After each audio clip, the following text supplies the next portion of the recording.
Thank you, Holy Spirit. ஏசாயா தீர்க்கதரிசன புஸ்தகம் 60ஆம் அதிகாரம் 1வது வசனம்.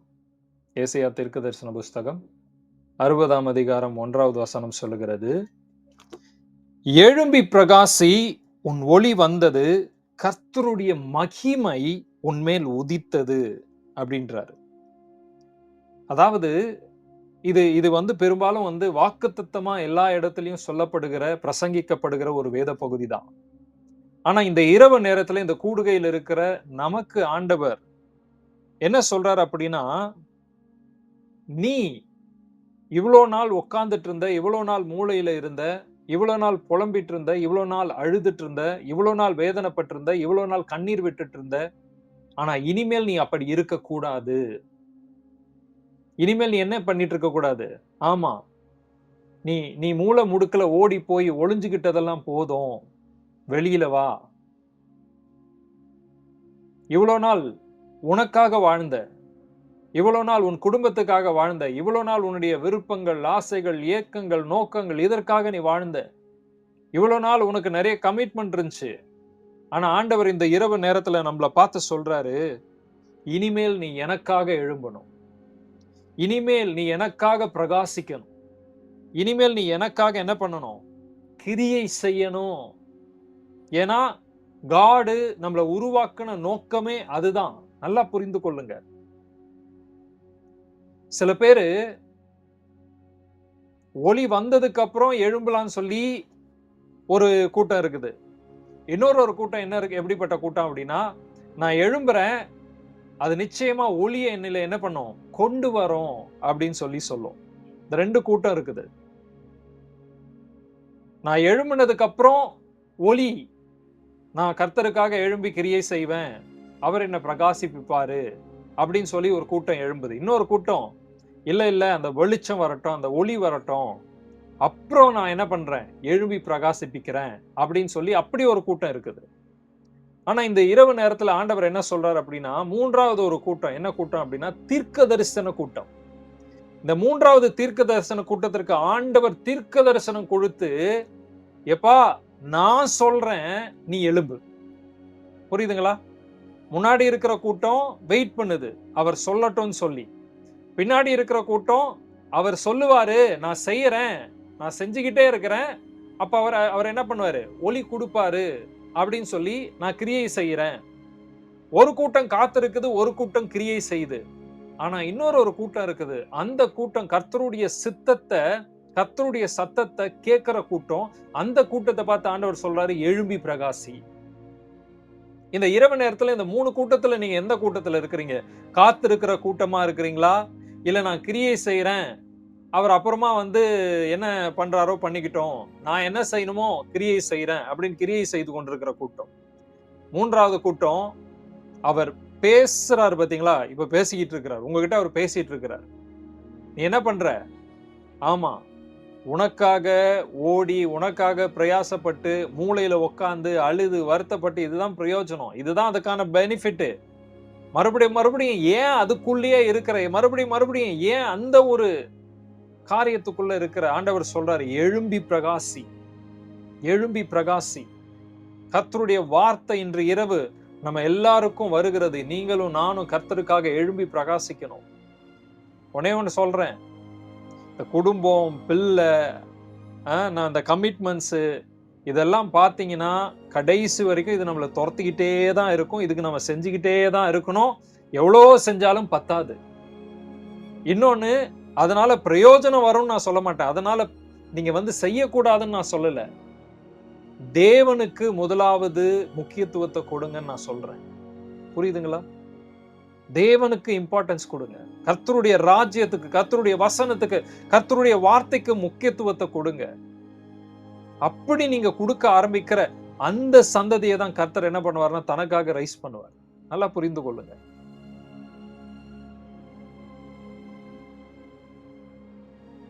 நீங்க ஓடணும்னா ஓடிக்கிட்டே தாங்க இருக்கலாம். நீங்க ஓடணும்னா ஓடிக்கிட்டே இருக்கலாம். சம்பாதிக்கணும், பணம் வேணும், ஓடணும்னா ஓடிக்கிட்டே இருக்கலாம். 80 வயசானாலும் 90 வயசானாலும் ஓடிக்கிட்டே தான் இருப்பீங்க. திரும்பி பார்த்தா என்னடா சாதிச்சேன் அப்படின்னா, உங்களுக்கும் யூஸ் இருக்காது, மத்தவங்களுக்கும் யூஸ் இருக்காது. இன்னைக்கு வந்து நெறைய பேரு ஓடிக்கிட்டே இருக்கிறாங்க. கடந்த வாரத்துல ஒரு ஒரு ஒரு கூடுகையில இருக்கும்போது, அப்போ ஒரு தீர்க்கதரிசி, ஒரு மேன் ஆஃப் காட் வந்து எனக்காக ப்ரே பண்ணுங்கன்னு சொல்லி கேட்டாரு. அப்போ எனக்கு உண்மையிலேயே அவருக்கு ஜெபம் பண்ணணும்னு ஒரு இதுவே கிடையாது. ஆனாலும் அவர் கேட்டாருன்னு சொல்லி அவருக்காக ஜெபம் பண்ணேன். ஜெபம் பண்ணும்போது ஆண்டவர் வந்து ஒரு தரிசனத்த காமிச்சாரு. அந்த தரிசனத்துல ஆண்டவருடைய கரம் வந்து அவர சுமந்துகிட்டு இருக்குது. அது மேல அவர் இருக்கிறாரு. அது மேல அவர் இருக்கிறாரு. சுமந்துகிட்டு இருக்குது. அந்த கரம் எங்க போதோ, அங்க இவரு போகணும். ஆனா, இன்னொரு ஒரு விஷயத்த பார்த்தேன். அது என்ன அப்படின்னா, அந்த கரத்துக்கு மேல இவரு ரன் பண்ணிக்கிட்டு இருக்கிறாரு. என்ன பண்றாரு? ஓடிக்கிட்டு இருக்கிறாரு. தீவிரமா நான் இத பண்ணணும், நான் அத பண்ணணும், இத செய்யணும், அத செய்யணும். கர்த்தருக்காக தான். அப்ப ஆண்டவர் சொன்னாரு, "எப்பா, உன்னைய நான் என் கையில வச்சிருக்கேன். உன்னைய நான் எங்க கூட்டு போறேனோ, அங்க நீ என்ன பண்ணு? போ. நான் ஓடணும், ஓடணும், ஓடணும்னு சொல்லிட்டு ஓடாத. நீ தயவு செய்து கொஞ்சம் நில்லு, அமைதியா இரு. உன்னை எங்கெங்கே நான் கூட்டு போறேனோ, அங்க போ. அங்க காரியங்கள செய். அங்க கிரியை நடப்பி." அப்படின்னு சொல்லி ஆண்டவர் வந்து அந்த காரியத்த அவருக்கு சொன்னாரு. அவரு வாழ்க்கையில அதுதான் நடந்துட்டு இருந்துச்சு. அவர், "ஆமாம் பிரதர், நீங்க கரெக்ட்டா தான் சொன்னீங்க. ஆண்டவர் கரெக்ட்டா தான் பேசினாரு." அப்படின்னு எல்லாத்தையும் கேட்டுட்டாரு. எல்லாம் கேட்டுட்டாரு. கீழ இறங்கி அவர வழி அனுப்புறேன். அப்போ பாய் பிரதர் அப்படின்னு சொல்றதுக்கு முன்னாடி, "பிரதர், எங்கேயாவது யாராவது கூப்பிட்டாங்கன்னா சொல்லுங்க. நான் போய் பிரேயர் பண்றேன். எங்கேயாவது நான் போறேன். இங்க போறேன், அங்க போறேன்." அப்படின்றாரு. எனக்கு உண்மையிலேயே சிரிக்கிறதா, இல்ல வருத்தப்படுறதான்னு ஒண்ணுமே தெரியல. "ஏய், இப்பதானப்பா ஜெபம் பண்ணி ஆண்டவர் பேசினாரு. நீ ஆண்டவருடைய கையில இருக்கிற. உன்னை எங்க வேணுமோ நான் கூட்டு போறேன்னு சொல்ட்டாரு. நீ ஓடாத, நில்லுன்ட்டாரு. ஆனா ஆண்டவருடைய கரத்துல இருந்துகிட்டே நீ ஓடிக்கிட்டு இருக்கிறியே!" அப்படின்னு சொல்லி இப்பதானே தீர்க்க தரிசனம் உரைச்சு ஆண்டவர் வந்து பக்காவா தரிசனம் குடுத்து சொன்னாரு. அப்படின்னா, நம்ம ஆளுங்க மைண்ட் செட்ல என்ன அப்படின்னா, ஒரு ஒரு மைண்ட் செட் அவங்களுக்குள்ள பிக்ஸ் பண்ணி வச்சுட்டாங்க. அத நோக்கி தான் காடே பேசினாலும், "ஆ எப்பா இத செய்யாதப்பா, எப்பா இங்க போகாதப்பா, எப்பா இத பண்ணாதப்பா, நான் வந்து இததான் பண்ணுவேன். நான் இததான் பண்ணுவேன். நான் இததான் செய்வேன். அப்பா ஜெபம் பண்ணுப்பா. நான் தூங்குவேன். எப்பா எழுந்து பைபிள படிப்பா. No, no, no, no, no. நான் மொபைல்ல உட்கார்ந்து பல மணி நேரம் வந்து ஸ்க்ரோல் பண்ணிக்கிட்டு இருப்பேன்." அப்போ ஆண்டவர் இத செய்ப்பா, இத செய்ப்பா, இத பண்ணுப்பா, இத பண்ணுப்பான்னு சொல்றாரு. நம்ம ஆளுங்க அதை எதையும் செய்யறது கிடையாது. ஆனா அதுக்கு ஆப்போசிட்டா என்ன செய்யக்கூடாதோ அத என்ன பண்றாங்க? செய்யறாங்க. ஆனா ஆண்டவர் என்ன ஆசீர்வதிப்பாரு, ஆண்டவர் என்ன உயர்த்துவார், ஆண்டவர் என்ன மேன்மைப்படுத்துவாரு, நான் வாலாகுவேன், தலையாகுவேன், லட்சம் வரும், கோடி வரும், நான் பெரிய பணக்காரன் ஆயிருவேன், இத பண்ணிருவேன், அத பண்ணிருவேன் நம்ம சொல்லிக்கிட்டு இருக்கிறோம், நெனச்சுக்கிட்டு இருக்கிறோம், நம்பிக்கிட்டு இருக்கிறோம், காத்துக்கிட்டு இருக்கிறோம். ஆனா ஒரு பிரயோஜனமும் அதனால நமக்கு ஏற்பட மாட்டேங்குது. தெரியுமா? பிரியமான தேவனுடைய பிள்ளைகளே, இந்த இரவு நேரத்துல கொஞ்சம் நின்னு திரும்பி பாருங்க. கொஞ்சம் நின்னு திரும்பி பாருங்க. நீங்க உங்களுக்காக, கணவருக்காக, மனைவிக்காக, பிள்ளைகளுக்காக ஓடுனீங்க, உழைச்சீங்க, செஞ்சீங்க, சாதிச்சீங்க, என்னென்னமோ பண்ணீங்க. பார்த்தீங்கன்னா, ஓடிக்கிட்டே தான் இருக்கிறீங்க. மறுபடியும் அதே பொசிஷன்ல தான் இருக்கிறீங்க. ஆனா அவருடைய சத்தத்த கேட்டு, அவருடைய சித்தத்தின் படி நீங்க செய்ய ஆரம்பிக்கும்போது, உங்களுடைய பொசிஷன் மாறும். நீங்க இருக்க வேண்டிய ஸ்தானத்துல இருக்க மாட்டீங்க. எங்க உங்கள ஆண்டவர் கொண்டு போய் வைக்கணுமோ அங்க வைப்பாருங்க. அதனால வந்து பிரச்சனை வராது, போராட்டம் வராதுன்னு சொல்ல. எல்லாருக்கும் பிரச்சனை உண்டு, எல்லாருக்கும் போராட்டம் உண்டு, எல்லாருக்கும் சோதனை உண்டு, எல்லாருக்கும் கஷ்டம் உண்டு, எல்லாருக்கும் நஷ்டம் உண்டு. ஆனால் அது எல்லாவற்றையும் தேவன் நமக்கு படிக்கற்களாக அமைச்சு கொடுப்பாரு. மேல நடந்து போயிட்டே இருக்கணும். அதனால என்ன பண்ணக்கூடாது? ஆண்டவர் ஒரு காரியத்தை நமக்கு சொல்றாருன்னா அதுக்கு ஒபே பண்ணுங்க. ஜஸ்ட் சரண்டர் பண்ணுங்க. அதுக்கு எதிர்த்து நிக்காதீங்க. தேவ மனுஷர்கள் சில காரியங்களை உங்களுக்கு சொல்றாங்கன்னா அதுக்கு ஒபே பண்ணுங்க. தேவன் உங்களுக்கு ஏன் தெரியுமா தேவ மனுஷர்களை கொண்டு பேசுறாரு? கடவுள் உங்களோட பேசுறது உங்க காது கேட்க மாட்டேங்குது. இப்ப நான் 1000 பேருக்கு ப்ராஃபஸி சொல்லலாம். ஆனா கடவுள் பேசுறத நான் கேட்கலன்னா காட் என்ன பண்ணுவார்னா வேற ஒரு மனுஷன் மூலமா என்கிட்ட பேசுவாரு. அப்ப நான் என்ன நினைக்க கூடாது? அது என்னடா ஆண்டவர் என்கிட்ட பேசாம இன்னொருத்தவங்க மூலமா பேசுறாரு. அவர் என்கிட்ட பேசட்டும். அப்புறம் நான் கேட்டுக்கிறேன். அப்புறம் நான் நம்புறேன். அதுக்கு நீங்க தான் இடம் கொடுக்க மாட்டேங்கிறீங்களே. நீங்க இடம் கொடுத்தா தானே அவர் பேசுவாரு. ஆசீர்வாதம் வேணும், நன்மை வேணும், உயர்வு வேணும், தடைகள்லாம் உடைக்கப்படணும், நல்லா வாழணும், பிரச்சனை இருக்கக்கூடாது, போராட்டம் இருக்கக்கூடாது, எல்லாம் ஓகே.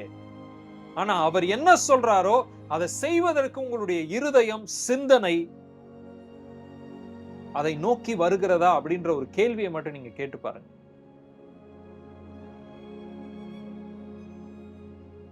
ஒரு நாளும் போயிட்டே இருக்கு.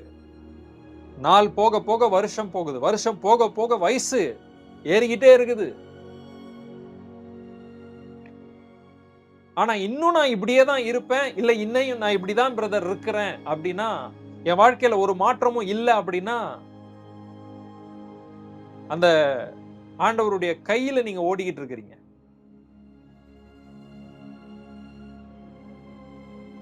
பிரியமான தேவனுடைய பிள்ளைகளே, இந்த கூடுகையில இந்த இரவு நேரத்துல ஆண்டவங்க உங்க ஒவ்வொருத்தர் மேலயும் ஒரு அழைப்பு வச்சிருக்கிறாரு, ஒரு நோக்கம் வச்சிருக்கிறாரு, ஒரு திட்டம் வச்சிருக்கிறாரு. அதுக்கு ஏற்ற காரியங்களை செய்யறதுக்கு அவர் உங்களுக்கு சொல்றாரு. கீழ்ப்படுகிறீங்களா? நீங்க கீழ்ப்படிஞ்சீங்கன்னா ஆசீர்வாதமா இருப்பீங்க. அனுபவத்துல சொல்றேன், அனுபவிச்சு சொல்றேன். கீழ்ப்படிஞ்சீங்கன்னா ஆசீர்வாதமா இருப்பீங்க. ஏன்னா வேதம் சொல்லுகிறது, கர்த்தரை நம்புகிறவர்கள் ஒரு போதும் வெட்கப்பட்டு போவதில்லைங்க. ஒரு நாளும் வெட்கப்பட்டு போக மாட்டீங்க. எனக்கு துன்பங்கள் வரலன்னு சொல்லல, எனக்கு போராட்டங்கள் வரலன்னு சொல்லல, எனக்கு பிரச்சனைகள் வரலன்னு சொல்லல, நான் வேதனையும் கஷ்டத்தையும் அவமானத்தையும் சந்திக்கலன்னு சொல்லல. ஆனா அது எனக்கு ஏற்படும் போதெல்லாம் அது எல்லாத்தையும் அப்பா கிட்ட கொண்டு போய் கொடுத்துக்கிட்டு அதையெல்லாம் ஸ்டெப்பா மாத்திக்கிட்டு போயிட்டே இருக்கிறேன் நானு. ஏன்னா எனக்கு என்ன குறிச்சு ஒரு பெரிய திட்டம் வச்சிருக்கிறாருன்னு எனக்கு நல்லா தெரியும். நான் இதெல்லாம் பார்த்தனா முன்னேற முடியாது. I know that. இந்த இரவு நேரத்துல பிரியமான தேவனுடைய பிள்ளைகளே, இங்க உட்கார்ந்து உங்ககிட்ட பேசிட்டு இருக்கிறேன். நான் ஆண்டவரை மட்டும் ஏற்றுக்கொள்ளனா உயிரோட இருக்கிறதுக்கு வாய்ப்பே கிடையாது. என் வாழ்க்கையில நடந்த காரியங்கள், என் வாழ்க்கையில நான் இழந்த காரியங்கள், நான் பட்ட அவமானங்கள், அசிங்கம், வேதனை, இழப்பு, உண்மையிலேயே சொல்றேன், இது எல்லாமே ஆண்டவர்கிட்ட வந்ததுக்கு அப்புறம் அவர் வந்து ஒரு நல்ல அப்பா மாதிரி என்னுடைய இருதயத்தை, அதாவது யோவானை எப்படி வந்து நெஞ்சில சாச்சுக்கிட்டு அவனை தடவை கொடுத்துக்கிட்டு இருந்தாரோ அது போல என்னுடைய காயங்கள், வேதனைகள் அதெல்லாம் அவருடைய சமூகத்துல மறக்கப்படுகிறது. மறந்து போகிறேன். ஆனா அதெல்லாம் நினைச்சு பார்த்து நான் அவருக்கு நன்றி சொல்றேன். எல்லா சூழ்நிலையிலயும் நீங்க என் கூட இருந்திருக்கிறீங்களே ஆண்டவரே. பிரியமான தேவனுடைய பிள்ளைகளே, நான் அவருக்காக பெருசாலாம் ஒண்ணும் இன்னும் செய்யல.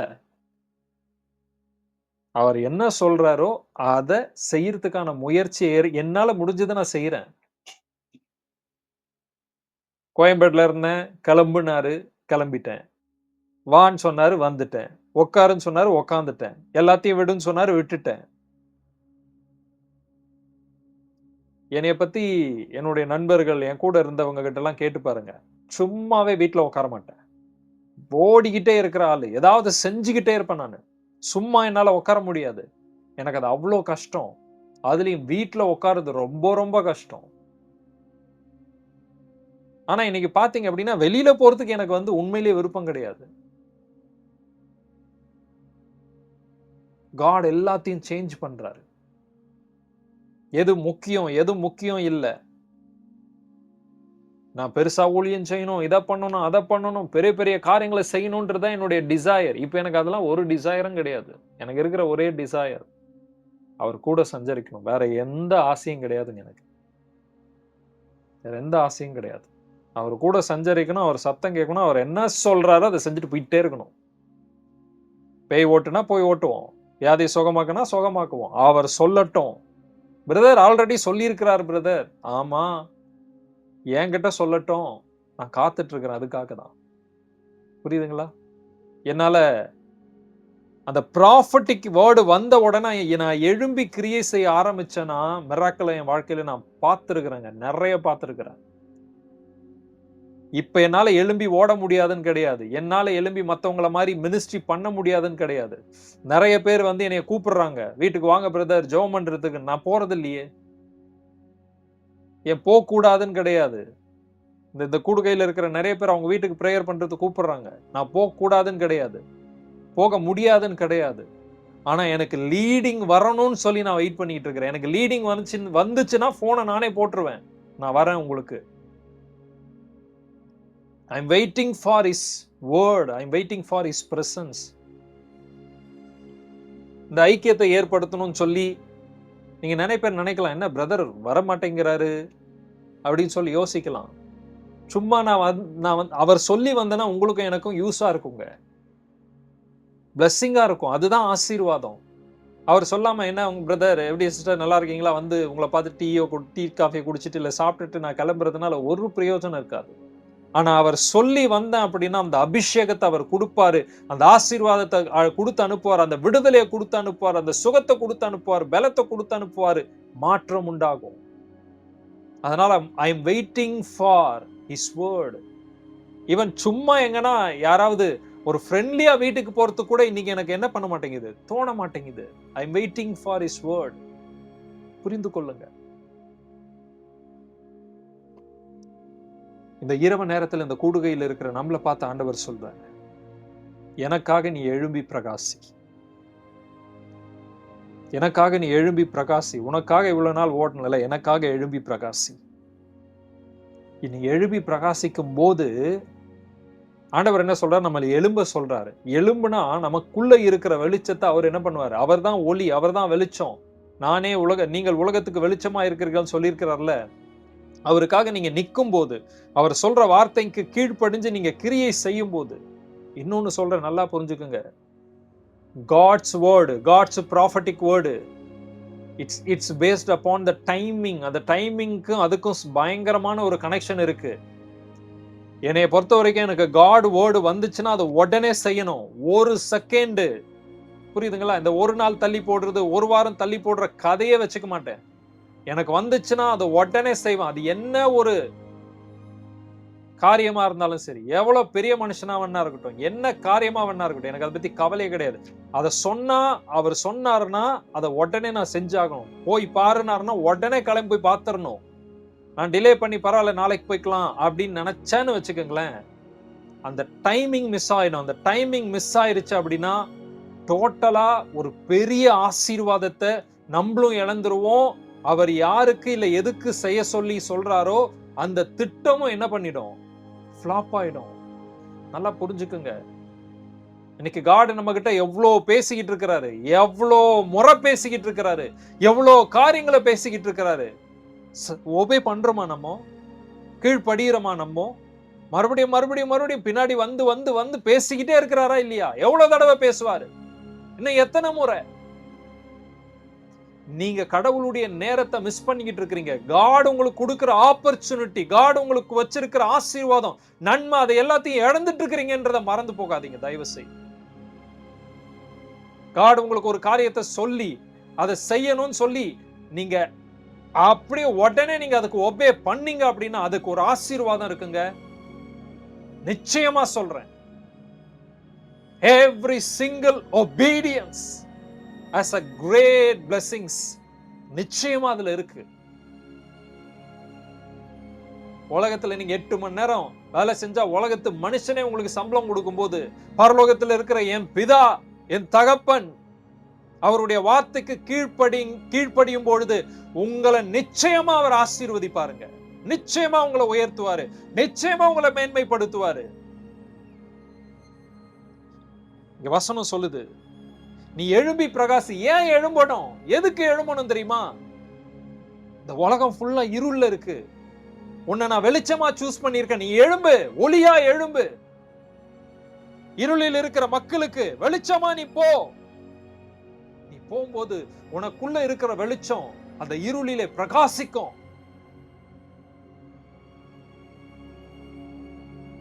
அந்த வெளிச்சத்துக்கு தான் யார் வருவாங்கன்னு சொல்லி சொல்றேன்னா, ராஜாக்கள் நடந்து வருவாங்களாம்.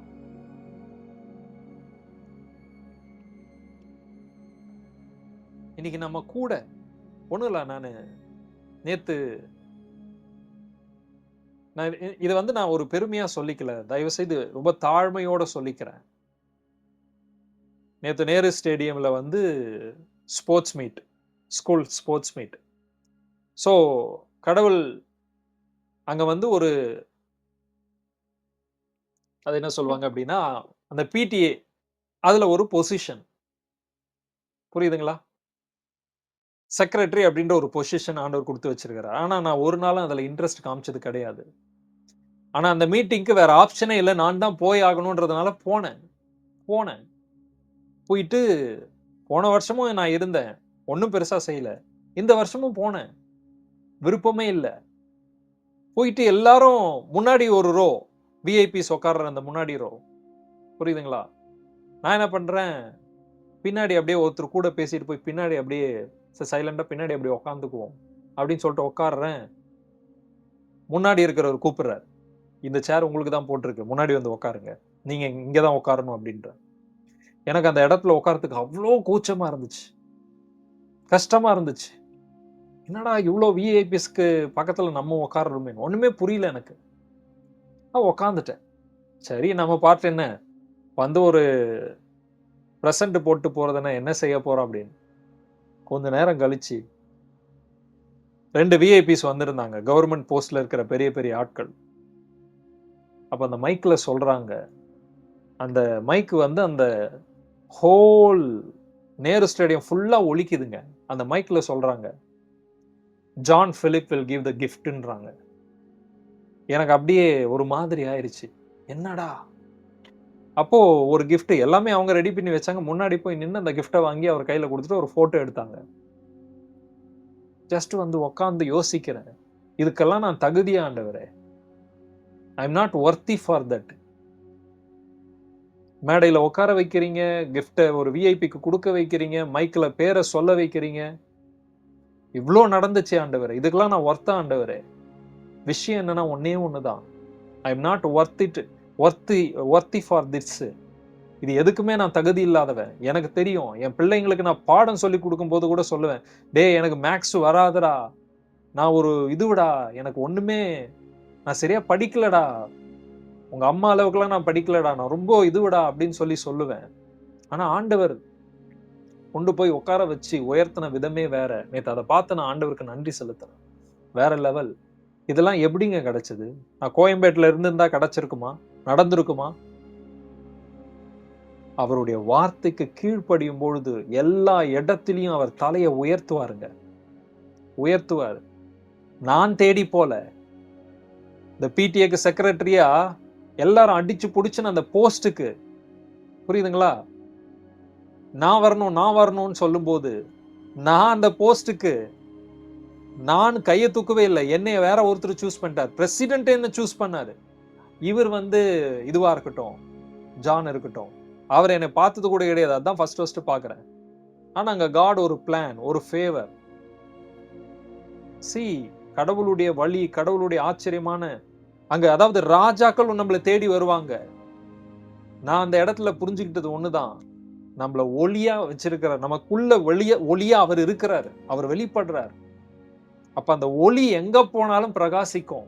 எங்க போனாலும் ஃபேவர், எங்க போனாலும் உயர்வு, எங்க போனாலும் கனம், எங்க போனாலும் ஆசீர்வாதம். இதுக்கு முன்னாடி என்னுடைய ஹார்ட் நான் எப்படிப்பட்டவனா இருந்தது, எங்க போனாலும் நம்மள மதிக்கணும், நம்மள கனப்படுத்தணும், நம்மள இப்படிப்பட்ட ஒரு நபரா தான் நான் இருந்தேன். ஏதாவது பெனிஃபிட் இல்லைன்னா மனுஷங்களோட பேச மாட்டேன், பழக மாட்டேன், அப்படிதான் இருப்பேன். ஏதாவது யூஸ் இருக்கா இல்லைன்னா அவ்வளவுதான் அப்படி. ஆனா ஹார்ட் எல்லாத்தையும் இந்த ஜேர்னில காட் என்னுடைய லைஃப மட்டும் கிடையாது, என்னுடைய ஹார்ட் மைண்ட் எல்லாத்தையும் அவர் டிரான்ஸ்ஃபார்ம் பண்ணிட்டு இருக்கிறார்.